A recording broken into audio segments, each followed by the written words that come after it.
This video is looking at the B6 topic, inheritance, variation and evolution, and we're looking at reproduction and the process of making gametes by meiosis. Now, I feel like before we go on to meiosis, we should do a mitosis recap. Okay, so we learnt in B1 that mitosis is cell division for growth and repair, to repair damaged tissues, worn out cells, and this is one of those occasions where we must check our spelling. Okay, so mitosis has to be spelt exactly right in order to gain the marks. We can see here that we've got a cell in the 3 stages of mitosis. At the bottom left of the picture there, it's in interphase where the DNA is copying. In the top left picture, it is going through mitosis, where the chromosomes are moving to the sides. We're creating 2 separate nuclei, and then cytokinesis is happening on the right hand side there. So let's look at that. It's creating genetically identical cells to the original. So interphase is happening first, chromosomes are copied. Mitosis is the idea that the chromosomes line up at the centre there. They're pulled to the opposite sides of the cell. So the centromeres are breaking apart and the chromatids are moving to the separate sides. And then we end up with identical cells to the original. So those cells on the right hand side are identical to the original cell on the left. So this is discussing mitosis. Okay, the summary of mitosis then: it happens everywhere in the body except for the reproductive organs, the ovaries and the testes.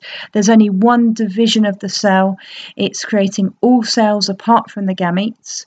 There are the complete sets of chromosomes involved. So if we're looking at a human cell, it's 23 pairs of chromosomes, and because it's pairs, we think double, so we call them diploid cells. So any cell that has pairs of chromosomes in it is described as a diploid cell, and it's producing 2 identical cells, and those cells offer growth and repair. So that's our summary of mitosis. Let's move on to meiosis. Again, we've got to check our spelling. Some people say meiosis, and it kind of makes a lot more sense in terms of learning how to spell the word. And because it's got that me at the beginning, that's going to be our clue, because it's helping it's helping us to remember that meiosis or meiosis made me. Okay, and I was made from gametes, so that helps me to understand that cell division, it's the cell division used to produce gametes. Okay, that's our egg and sperm. Okay, so it only happens in the sex organs, which are the ovaries in women and the testes in men. Women are born with all of the eggs they're ever going to have in the form of follicles, and men can make more sperm all the time in the testes. They contain half the number of chromosomes. So for this reason, if you think of the word half, they're described as haploid cells. So they become diploid during fertilisation when the sperm goes into the egg. And meiosis results in variation, as cells produced are not identical. And we'll look at that with the pictures. It basically, there's a lot of muddling up of the chromosomes. So we never get 2 identical sperm and never 2 identical eggs. And that's important when we think about looking like siblings. Okay, we might have some features that are similar with our brothers and sisters, but we're not genetically identical because the sperm and egg have different genes in them, different combinations of genes. Okay, let's look at the stages of meiosis. So we start off with the chromosomes being copied. That's the same as what happens in mitosis. Okay, the chromosomes are copied. Now in mitosis, the chromosomes split at the centromere, and we see the chromatids moving to each side. In meiosis, that's not quite the case. Okay, so we get a slight change here, that the some of the chromosomes go into one cell, some of the chromosomes go into another cell, and it's basically the pairs. One of those pairs goes into one, and one of the pair go into the other cell. Okay, so we can see here on the picture we've got the larger chromosomes pairs. We've got the green went to one side, the pink went to the other side. Okay. and then we've got a second division, so 2 divisions in meiosis, and this time we've got the splitting of the chromosomes at the centromere, so we've got chromatids. Okay, if you're confused about chromosomes and chromatids, have a look at the B1 video looking at mitosis, and it also looks at structure of chromosomes. Okay, so that will help with that. And we've got, again, mixing of these, well, not really mixing, I guess, because it's coming straight from the cell above. So if we look at the 2 cells on the left at the bottom, the chromatids in those, because they've now split, they're not chromosomes anymore, have come from the cell above, where we had one of each pair of chromosomes went into that cell. Then they split at the chromatids, and you can see from the colours of them that they are not genetically identical. Okay, and the same has happened on the right hand side. So we end up with 4 cells. They're haploid cells because they've got half the genetic information.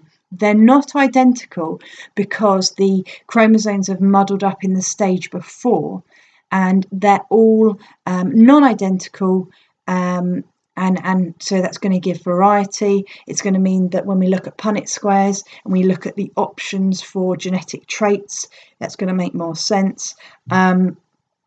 And we've had 2 divisions in order to get to that point. Okay, let's look at a comparison of the 2. So on the left hand side, we've got mitosis. Okay, we've got the stage of interphase with the copying of chromosomes. We've got the chromatids in the centre there. They've moved to the spindle. They've pulled away to the poles in mitosis, created 2 separate nuclei, and then cytokinesis, where they split into 2 identical cells, identical to each other, identical to the original. And then we have a look at the meiosis, where we've got the same process at the beginning. So we've got that copying of chromosomes, we've got the pairs of chromosomes joining together, kind of sitting next to each other, sections of DNA getting swapped over.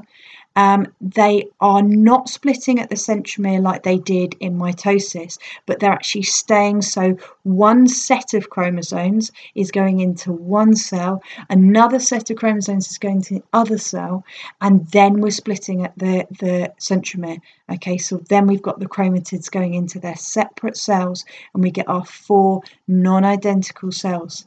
1 division in mitosis, 2 divisions in meiosis. Let's look at our final summary then, looking at, we've talked about mitosis, so we'll just look at meiosis now. So where does it occur? It occurs in the sex organs, which is the ovaries and the testes. There's 2 divisions. It's creating gametes, which is our egg and sperm. They are haploid cells because they don't have pairs of chromosomes. They're individual chromosomes. So in an egg, that would be 23 chromosomes. In a sperm, that would be 23 chromosomes. If we're looking at something that's not an egg or a sperm, in humans, then there may be different numbers of chromosomes. Okay, we talk about humans the most, but it could be that there's different numbers if we're looking at a different species. Producing 4 non-identical cells, and it's just for gamete production.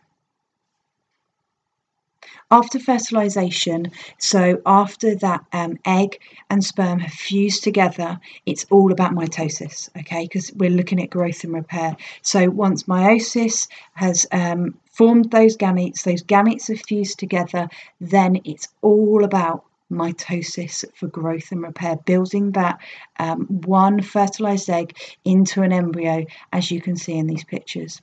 Hope you found that useful. Thank you.